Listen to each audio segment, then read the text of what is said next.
Assalamualaikum warahmatullahi wabarakatuh. Apa kabar semuanya, para pendengar, para penonton? Hari ini semoga kita dilindungi keberkahan oleh Allah Subhanahu wa taala, diliputi keberkahan, dilindungi oleh Allah Subhanahu wa taala dan diberkahi semua aktivitas kita. Salawat serta salam kepada Nabi Muhammad SAW. Semoga kita menjadi pengikutnya yang mendapatkan syafaat di yaumil akhir nanti. Eh, para pendengar, pemirsa semuanya, ini kita obrolan santai ya, obrolan santai terkait dengan fenomena hari ini yang banyak sekali karena kasus pacaran hidupnya jadi berantakan. Eh, Beberapa kasus ya, pacaran kita lihat baru-baru ini ada yang di mana itu di Jawa Timur ya, di Tulungagung apa di Kediri gitu saya lupa, yang perempuannya usia 22 tahun, laki-lakinya usia 18 tahun. Setelah mereka berzina lalu cekcok karena si perempuan menghina orang tua laki-laki, kemudian dipukul pakai kayu sampai meninggal si perempuannya dalam kondisi tanpa busana setelah mereka melakukan perzinahan. Lalu ada juga yang karena pacaran dekat dengan laki-laki yang hari ini viral ya, yang kita lihat mau saja diajak laki-laki kemudian hilang sudah 16 tahun. Nah, ini memang ya perlu kita hati-hati untuk dekat dengan laki-laki, ya perempuan lah ya, terutama untuk dekat dengan laki-laki ini perlu hati-hati. Banyak lagi beberapa kasus yang kita lihat, belum lagi eh, kasus-kasus yang marak di masyarakat hari ini ya, perzinahan di mana-mana, eh, pergaulan bebas antara laki-laki dan perempuan. Ini juga cukup mengkhawatirkan kita. Maka Nabi Muhammad SAW mengingatkan kepada kita eh, terkait bagaimana menjaga diri sebelum menikah. Bahkan dalam Al-Quran itu dikatakan wala takrabuz zina ya, jangan kalian mendekati zina. Kenapa ayatnya itu wala takrabuz zina, jangan mendekati zina? Ini perlu kita cari apa namanya makosidnya ya, tujuannya, tujuan ayat Al-Quran ini. Kenapa Allah melarang kita mendekati? Jadi jangankan zinanya, mendekatinya saja tidak boleh. Mendekatinya gimana ya? Salah satunya mungkin pacaran ya. Pacaran ini adalah pintu masuk untuk berzina. Apakah ada pacaran Islami? Allah alam. Menurut saya tidak ada tuh pacaran Islami. Pacaran Islami dekat laki-laki dengan perempuan, yaitu terserah lah yang terkait dengan masa lalu kita ya. Yang penting kita harus saling mengingatkan bahwa bahaya pacaran ini luar biasa. Kedekatan antara laki-laki yang lajang, perempuan yang masih lajang, tanpa ada status perkawinan, ini cukup membahayakan. Apalagi anak-anak, ya anak-anak zaman sekarang ya.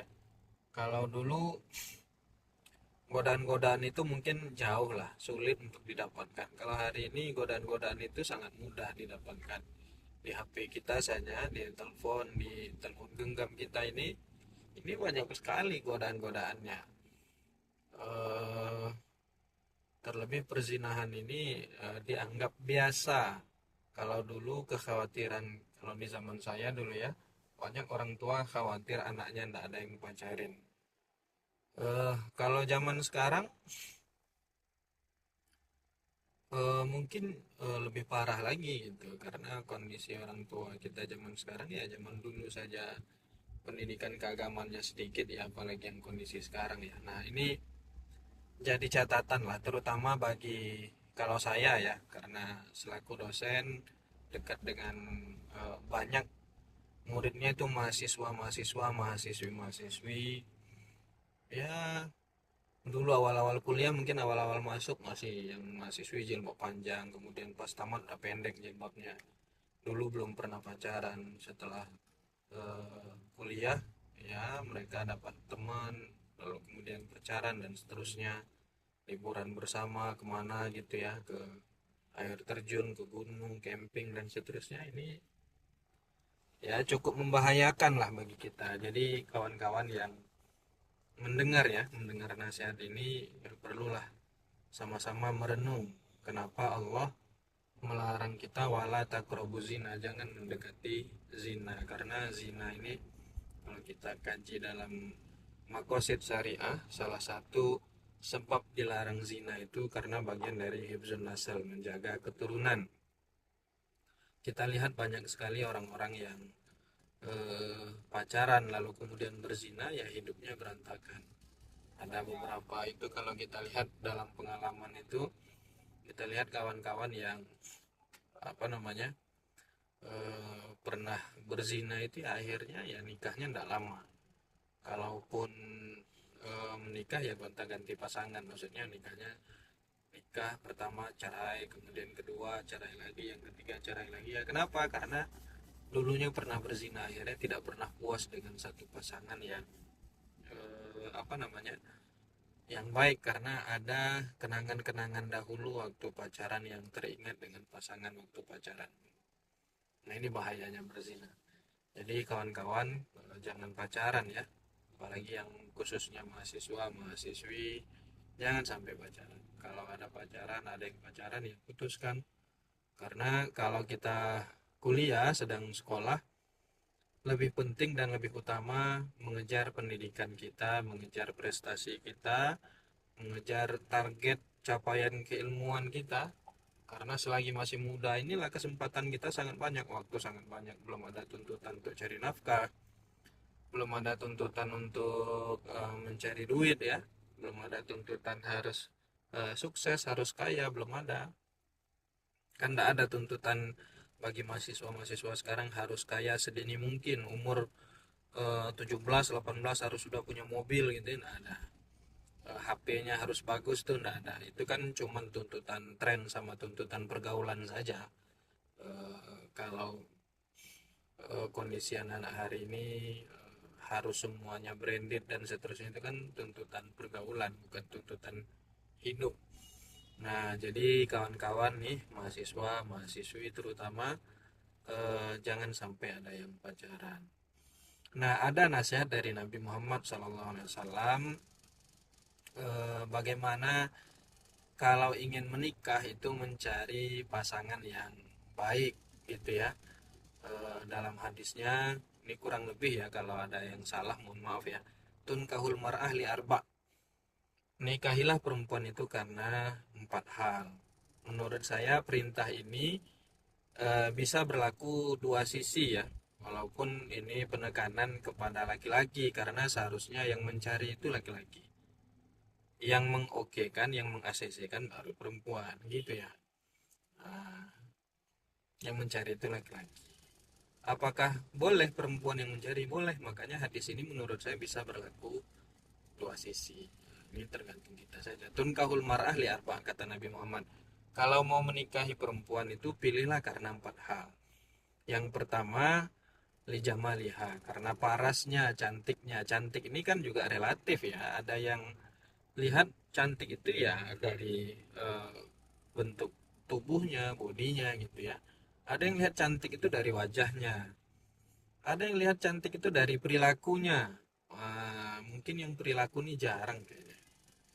Misalnya perilakunya ya perhatian, omongannya baik, apalagi ya dia kelihatan cantik karena eh, ya orang bilang sekarang tuh inner beauty ya, kecantikan yang lahir dari dalam, walaupun fisiknya tidak mendukung, wajahnya tidak mendukung, tapi karena sikapnya yang baik, karena perhatiannya apa namanya, telaten ya, rapi, baik dan seterusnya lah, maka dia menjadi cantik dengan ya apa yang ada dalam diri dia lah, gitu ya. Maka Nabi bilang li jamaliha, karena ya namanya nikah itu kan seumur hidup ya. Jangan ada yang pengen nikah tuh setahun 2 tahun. Nikah tuh seumur hidup, sekali seumur hidup.